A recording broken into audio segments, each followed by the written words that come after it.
A multi-million-dollar secret fund was organized and kept by the military office of the White House. This fund was used to build over 75 deep underground facilities. Presidents who asked were told the fund was used to build deep underground shelters for the president in case of war. Only a few were built for the president. Millions of dollars were funneled through this office to MJ-12 and then out to the contractors, and was used to build top-secret alien bases as well as top-secret dumb or deep underground military bases. I think dumb is very appropriate. And the facilities promulgated by Alternative 2 throughout the nation. President Johnson used this fund to build a movie theater and pave the road on his ranch, and I believe he also used it to fix his shower. He had no idea of its true purpose, but he felt that because it was military money, it was his money. The secret White House Underground Construction Fund was set up in 1957 by President Eisenhower. And you can forget Truman, because Eisenhower has done everything that's been done to us, not intentionally, not to hurt us, in the beginning to protect us. The funding was obtained from Congress under the guise of construction and maintenance of secret sites where the president could be taken in case of military attacks, called presidential emergency sites. The sites are literally holes in the ground deep enough to withstand a nuclear blast and are outfitted with state-of-the-art communications equipment. To date, there are more than 75 sites spread around the country that I can account for, which were built using money from this fund. The Atomic Energy Commission has built at least an additional 22 underground sites, again, that I can account for. The location and everything to do with these sites were and are considered and treated as top secret. The money was and is in control of the military office of the White House, and was and is laundered through a circuitous web that even the most knowledgeable spy or accountant cannot follow. As of 1980, only a few at the beginning and end of this web knew what the money was for.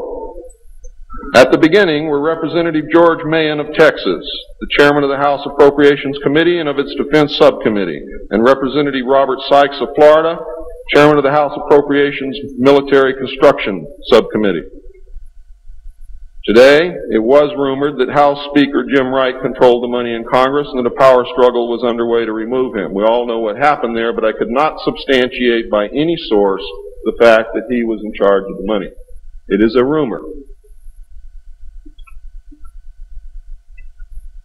At the end of the line were the President, MJ-12, the Director of the Military Office, and a commander at the Washington Navy Shipyard.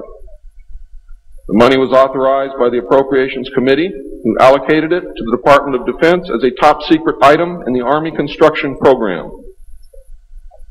The Army, however, ladies and gentlemen, could not spend it, and, in fact, did not even know what it was for. Authorization to spend the money was in reality given to the Navy. You'll find out why the Navy has control of all this a little bit later. It will become clear to you. The money was channeled to the Chesapeake Division of the Navy Engineers, who did not know what it was for either. Not even the commanding officer, who was an admiral, knew what the fund was to be used for. Only one man, a Navy commander, who was assigned to the Chesapeake Division, but in reality was responsible only to the military office of the White House, knew of the actual purpose, amount, and ultimate destination of the top secret fund. The total secrecy surrounding the fund that meant that almost every trace of it could be made to disappear by the very few people who controlled it. There has never been, and most probably never will, be an audit of this secret money. Large amounts of this money were transferred from the top secret fund to a location at Palm Beach, Florida that belongs to the Coast Guard called Peanut Island. The island is adjacent to property which was owned by Joseph Kennedy. The money was said to have been used for landscaping and general beautification. The money did not begin to be transferred to Peanut Island until shortly after Kennedy's assassination. Some time ago, a TV news special on the Kennedy assassination told of a Coast Guard officer transferring money in a briefcase to a Kennedy employee across this property line. It was on television. Could this have been a secret payment to the Kennedy family for the loss of their son, John F. Kennedy? I think it was, but I can't prove it.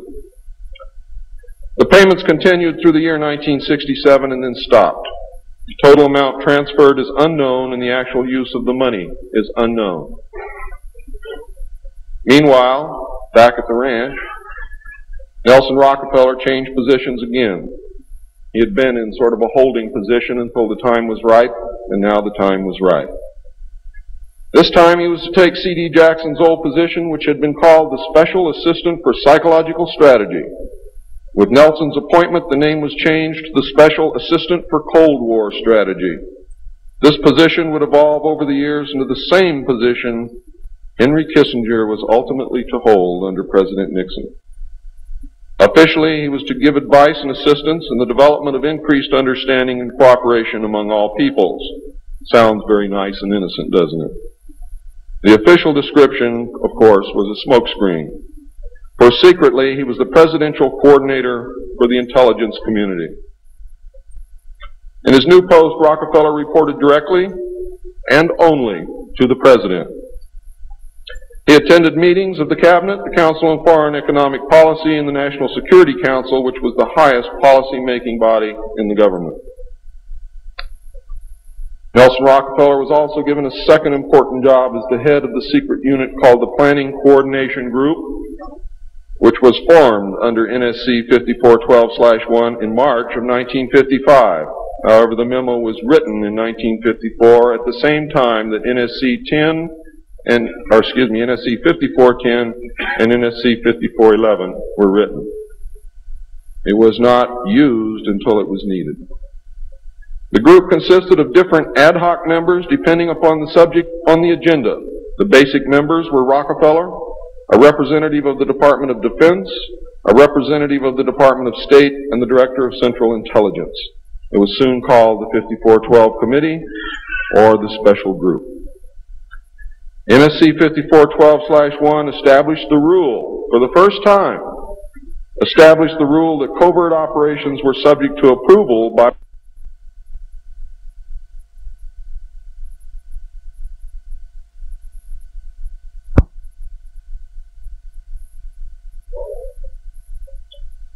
secret executive memorandum, NSC 5410, Eisenhower had preceded NSC 5412/1 in 1954 to establish a permanent committee, not ad hoc, to be known as Majority 12, MJ12, to oversee and conduct all covert activities concerned with the alien question. NSC 5412/1 was created to explain the purpose of these meetings when Congress and the press became curious as to why such important and prominent men were meeting on a regular basis.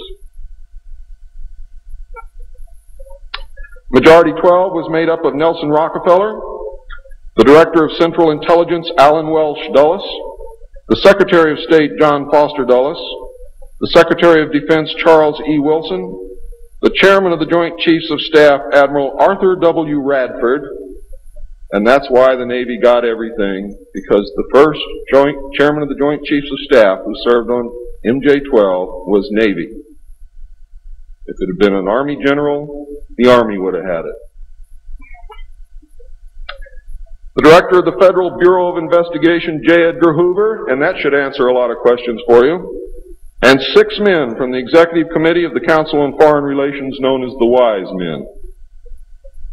These men were all members of a secret society of scholars that called themselves the Jason Society. See you smiling, Bill. Thought I didn't know it, didn't you? Fool you. Are the Jason Scholars who recruited their members from the Skull and Bones and the Scroll and Key societies of Harvard and Yale. And that was stated verbatim in Operation Majority. The Wise Men were key members of the Council on Foreign Relations. There were 12 members, including the first 6 from government positions, thus Majority 12. This group was made up over the years of the top officers and directors of the Council on Foreign Relations and later the Trilateral Commission.